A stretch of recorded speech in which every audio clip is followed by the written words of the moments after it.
Hey guys, welcome back to the channel. As you guys can tell from the title of today's video, we're going to be doing a top 5 things to improve your PvP skills and your FPS in Minecraft. These are going to be my top 5 picks for improving your PvP skills and FPS within Minecraft as a whole. So with all that being said, if you guys find this informative, and of course if this helps you out, a positive rating down below is always appreciated. And of course, if you guys are new around here, you know what to do. Subscribe with the bell notification down below so you don't miss any of my uploads. If you guys want to see some more top 5s as well, and maybe even some more tutorial stuff, let me know down in the comments below. And definitely shoot a like, because, it lets me know that you guys are enjoying it. And definitely, I will keep on creating it. But without that being said, let's get right into this one. So the first thing on the list I want to talk about is toggle sprint and mods.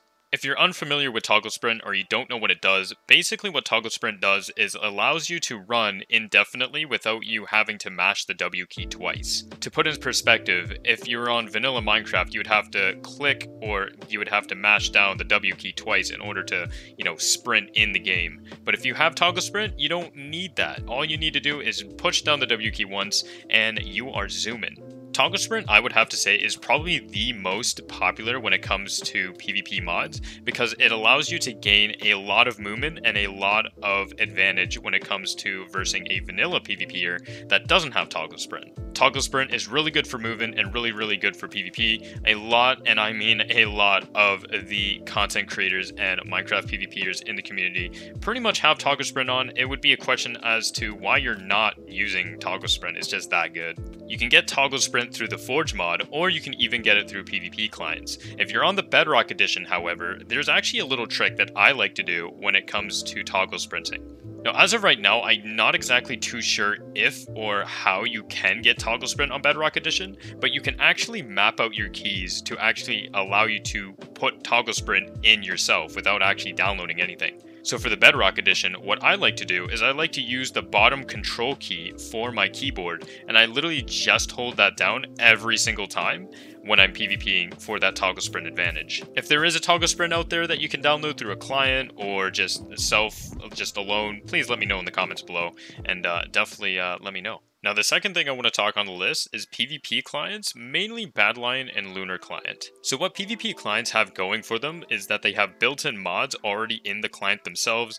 Most of them, if not pretty much every PvP client, will have an FPS boost of some sort, fun cosmetic items for fun within the actual client itself, and as well, Optifine is an honorable mention I should put in here as well. So to give an example of the mods that you can find in PvP clients, right now I am on the Badlion client, and that is the client that I use for Java Edition, but some of the mods that you can expect or see within PvP clients include stuff like animations, armor stats, auto GG, block info, CPS, chat, clear glass, auto tip, etc, auto friend, you name it. There is a lot of mods that you can see within each and every PvP client, and every PvP client is going to vary in which kind of mods you're going to expect, but I would have to say Badlion and Lunar have it spot on when it comes to mods for the majority of Minecraft, including everything from your needs in the game. Like I mentioned previously, every single PvP client, what really has them going for it is the mods, but also the FPS boost within those PvP clients. What it allows the client to do is to raise your FPS substantially than the regular vanilla Minecraft launcher. This FPS boost can range from 100 plus FPS to 50 to 75, but overall you're going to see an FPS boost, and if you are struggling to hit those high numbers in game, I do highly recommend that you should look into a PvP client because it will raise your FPS. An honorable mention I want to talk about is Optifine as well. It allows you to have the FPS boost without all the crazy cosmetics and all the crazy mods built into something like Badlion or Lunar. And as well, if you're into it, you can get yourself a donator cape like I have right here, a nice Optifine cape. You can customize it, you can do whatever the hell you want with it, but that's pretty much it with Optifine. And just like most people that are using PvP clients, I would probably have to say they're probably using Optifine as well, but I just wanted to bring Optifine as well for an honorable mention. You don't have to get it if you're just looking for a PvP client, but if you're getting a PvP client, I suggest, to be honest, to get Optifine. it's just there. Now, in terms of the Bedrock Edition of Minecraft, I have no right to say that I know a lot or anything about clients for the Bedrock Edition as a whole. Now, for the Bedrock Edition, if you're going to be downloading a PvP client, I assume that you're going to be downloading this either through a private means or through a big sketchy website, because that's where I'm going to be leading into next, is that Bedrock Edition clients, they're pretty sketchy. However, my friend Hydro has suggested that everyone checks out Onyx Client, for it has been said to be the safest and the most reliable Bedrock Edition PvP client that is currently out as of right now. My friend Hydro actually knows the owner, and he's been talking with him side by side on what's going on with the actual client, and with the actual source coding, there isn't actually any malware or virus or anything that can be damaging to your system like other PvP clients have. So again, take my words for a grain of salt with all that being said. But again, you can check out Onyx Client. It seems to be a reliable PvP client nonetheless. Now, the third thing I want to talk about is texture packs, mainly PvP boosting texture packs for both Minecraft Java and Bedrock. Now, in terms of how much horsepower you have in your system and how much you have to bring to the table, FPS texture packs can really boost up your FPS. So for example, if you're only hitting like 60 to 80 frames, or maybe even 100, you should be able to get a lot more performance and a lot more FPS if you go with a 16x PvP texture pack. The one texture pack that I've been using for a very long time, and I've been kind of switching it up as of recent for my texture packs, but the one that I've been rocking with for a very long time is Denim by Notre Dame. If you want to go check him out, he has a lot of PvP texture packs for boosting your FPS, so definitely go check out his videos in terms of checking out all of the boosting texture packs that you can grab, because there is a lot, and I mean a lot of texture packs out on the internet. So now, in terms of the Bedrock Edition for having FPS boosting packs, it really is kind of an unfamiliar territory for me, because in terms of FPS and boosting for Bedrock, like I don't really think there is a way to boost your FPS in Bedrock Edition. I can be completely wrong, but the texture pack that I've been using as of recent actually is called Tightfall Revamped. It is a 16x PvP texture pack, FPS boosting texture pack for the Bedrock Edition. Now, one thing to add about the FPS boosting texture packs for the Bedrock Edition, I don't want to say that there is no benefit for FPS when it comes to PvP texture packs on Bedrock Edition. For me personally, I haven't really seen a difference in FPS when it comes to Bedrock Edition for changing out the default texture pack for a 16x PvP one. That's just a personal preference. I don't know if it really makes a difference in PvP and FPS when it comes to FPS boosting. Maybe there might be like a small increase, but I'm not exactly too sure. If someone has a little more knowledge, comment it down below. You get my standpoint, but that's a texture pack that I use, Tightfall Revamp 16x. It's in the description if you want to check it out. Now, the fourth thing I want to talk about, which is something that a lot of people miss, is hotkeys for your mouse and keyboard.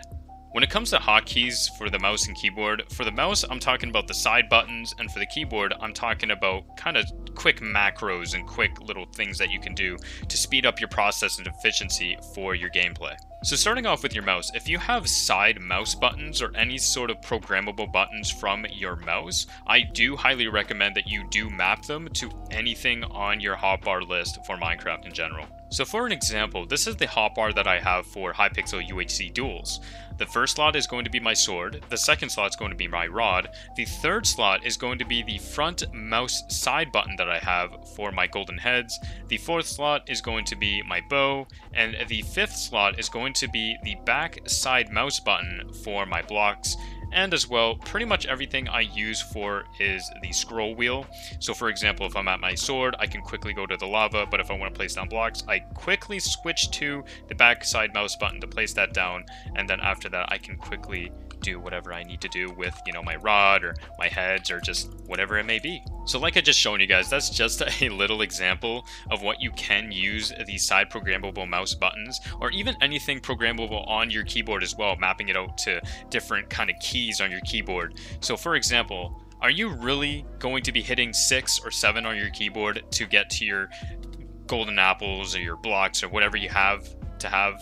I don't think that's probably the most efficient way to probably PvP. So having those side programmable mouse buttons to get to that rod faster, or get to the blocks that you need to place down, or get to a golden head that you need to eat instantly is really game changing, and it definitely increases your gameplay efficiency, and it's just overall peace of mind when you have these programmable buttons active. So that is the fourth thing on the list, to map out different things for your mouse side buttons, programmable buttons for your mouse, and as well as your keyboard. Now the fifth and last thing I want to cover is to PvP on 1.8 or 1.8.9. Now this is generally for the Java edition of Minecraft, so for Bedrock Edition there isn't really no problem because there isn't no kind of new combat system like the Java edition has for the newer style, but generally speaking, if you're on Java Edition, PvP on 1.8.9.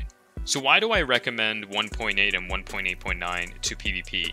Well, in terms of the newer editions of Minecraft, when it comes to the combat updates, with the whole kind of combat mechanisms and kind of the strength of which you have to wait for to get your full attack power, and as well shield combat, that really did mess up all of the 1.8. Every single edition that just all you had to do was click as insanely fast as possible, it does really mess up with maybe you pulling out an extra shield, with you trying to double click, or with you trying to block hit as well. And the last bullet point here is that the newer combat is not the old combat. So for example, with hitting combos and hitting strafes and hitting all of your crazy combos when it comes to PvP, 1.8 and 1.8.9 can do that. It's still the same old-fashioned PvP, it's still the same old thing, and with the mods that these PvP clients can offer you, like block hitting, the animations, everything that's included, it can really conflict with your mods and with your clients if you're going with a newer edition of Minecraft. So definitely, so overall, just PvP on 1.8 or 1.8.9 when you're PvPing and if you want to improve in the game, and as well if you're kind of going for that competitive advantage, and as well if you're a competitive player. But with all that being said, guys, I hope you guys did enjoy today's video of the top 5 things that I recommend you should do to improve your PvP skills and FPS within Minecraft as a whole. If you guys want to see more of this kind of content here on the channel, whether that being top 5s, whether that being tips and tricks, build tutorials, or just tutorials just in general, definitely let me know down in the comments below, message me on Discord, whether that being, just let me know if you guys want to see more of this kind of content on the channel, and I will definitely provide for everyone here. But definitely, that is going to do it for me today, guys. Of course, a huge thank you for watching. Of course, if you did enjoy it, a positive rating down below is always appreciated. And of course, subscribe with the bell notification so you don't miss any of my uploads. But with all that being said, guys, a huge thanks for watching, and I'll see you guys in the next one. Peace out. See ya.